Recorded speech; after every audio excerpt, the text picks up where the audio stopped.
দেখি কার শক্তি কত বেশি, কে কত মারামারি করতে পারে। কে কে মারামারি করতেছে, মিষ্টি আর সিম্বু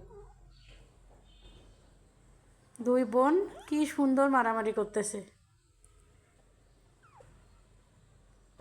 দেখি, ও বাবা, লাফ দিয়ে মারামারি করতেছে।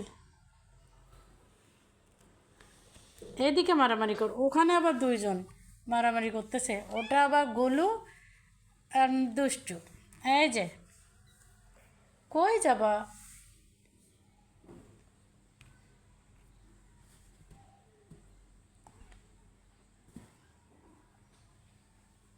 সিম্বু আর একজন গিয়ে দুধ খুঁজতেছে, দুধ খাবে।